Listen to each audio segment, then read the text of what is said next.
We're back. Same day, different episode. It's Invasion, episode 2.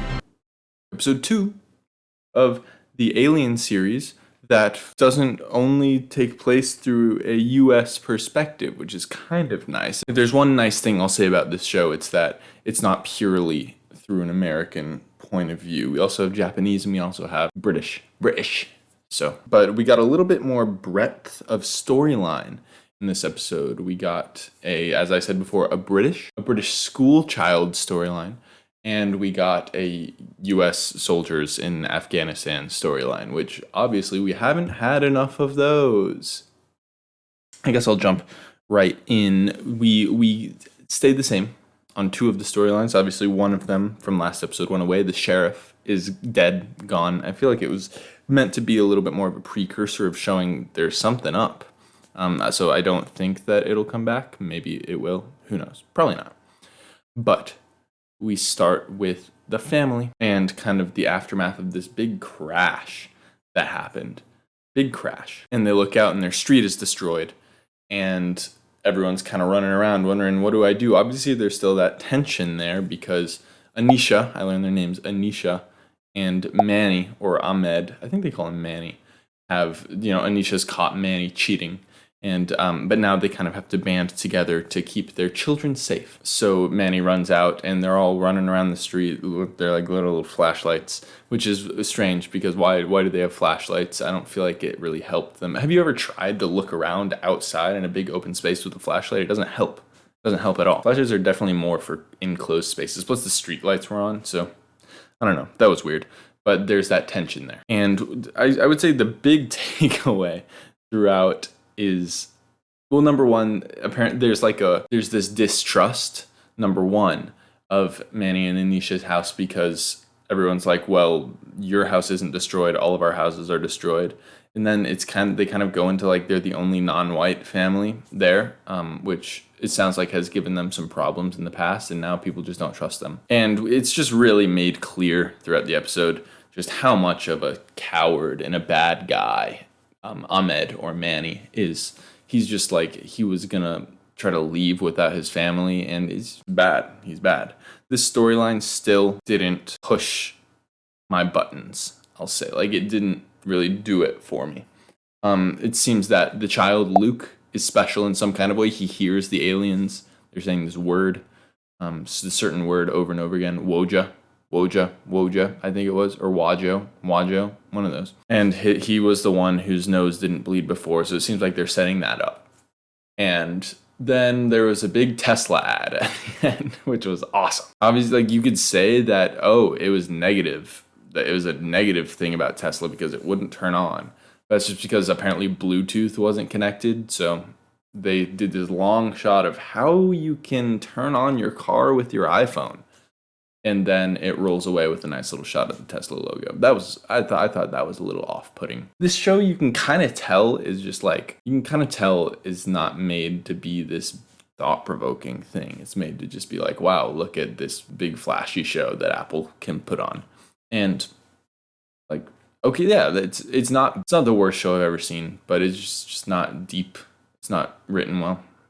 And I think that this storyline is not written well, although it's better than it was last episode. I'll give it that. Now on to the other storyline that is sticking around. The Japanese lesbian astronauts are now just the Japanese lesbian astronaut, if you will.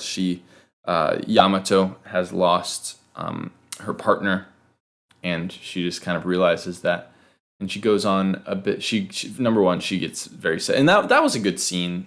Them being like, what happened, and seeing the wreckage of the space station. And then she's distraught. She calls her mother over. Her mother's like, this is what happened. You were gay. And that's what happens when you're gay. It's fate. You should be happy. Which is awful. Jesus Christ. Such an awful thing to hear from your mother. I don't know if that's a realistic thing that would happen in Japan. It's just like the mom was so callously her mom just so callously disregarded what her daughter was going through in that moment. Homophobia bad, I think, was the message there. And then Yamato goes on a bit of a bender the same night. I don't know. Typically in movies and TV shows, you wait a little bit for the bender stuff, and she starts hooking up with the girl. But she's like, she's really drunk, and she's like, oh, this looks like my old partner. And then she realizes that it's not, and she kicks the person out. And that's kind of where we leave Yamato. That storyline took a bit of a dip this episode, I'll say. And then we have the soldiers in Afghanistan. It's apparently led by Trevante. It's just like, that classic where it's like, hey, these are all the soldiers hanging out, throwing a football, razzing each other, having a good time. It's just kind of, that's what it felt like. Like literally nothing we have not seen before. Now, obviously, they had to throw in the army in this alien show. And obviously, they had to make I liked how they were going kind of international. They couldn't have just shown a regular family in Afghanistan deal with this. They had to show the occupying troops. Trevante has this conversation with his GF or partner in some way, and they're having trouble. And then we just see that, he's a really good guy. Like, he talks to his Spanish-speaking friend's grandma. He speaks a little bit of Spanish. He speaks like a really good Spanish. He understands her perfectly. And then he's like, how do you say goodnight? Which I thought was a little unrealistic, because if you already speak Spanish that well, you would know how to say goodnight. And then, I don't know, I felt like the audio mixing was really weird, or like the lines weren't very clear, but I had to turn on subtitles for all of the army scenes, because it seemed like a lot of it was just muttering. I wish they wouldn't mutter as much, as I couldn't really understand what they were saying. And then we kind of get the first sight of aliens in this episode. And I was a little disappointed. I'll be the first to say it. I would have hoped that they were going to take a more original approach to like what aliens are, or what the aliens will look like. It just like did not surprise me. This kind of tripod, and then a bunch of like little weird sucker stuff, and they were impervious to bullets. Is that new? Is any of that new? No, I've seen it before. We'll see it again. So that was a little disappointing. Yeah, I'm not a big fan of the soldier storyline at this point. And then we get to the British children, the British school children. This young schoolboy who I think has epilepsy, and he gets bullied a lot, but he also has this big friend group who doesn't really stand up for him, it seems. They're just kind of like, damn, wish that wasn't happening to you. And it kind of started out with all these young British schoolboys coming together rapping DNA by Kendrick Lamar. And like, I appreciate if, you're trying to, if that's actually what happens in jolly old England, where a bunch of kids just meet up and start like rapping DNA by Kendrick Lamar.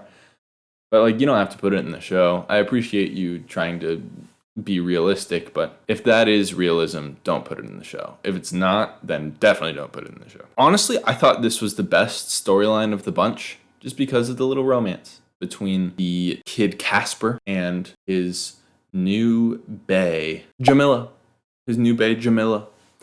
She's cool. He's cool. His friends are cool. I hope they make it out okay.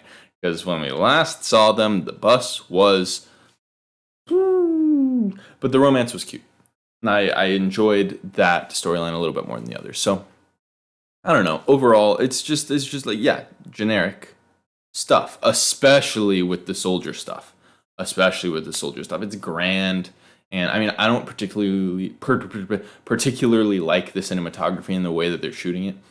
But I think that it is grand, and it is cool looking, and production overall is impressive, and I'm still gonna keep watching, but it's just not the best thing I've ever seen. I would give this episode a 2.5. I think maybe it was a little better than the last episode, because my attention was wrapped, and I was like, ooh. Last episode I was kind of just like watching. Episode 3 coming soon. That's it for what's out. Then I think the next episode comes out on Friday. So a lot of Invasion for you this week. A lot of Invasion for me as well. And that's it. See you soon for episode 3.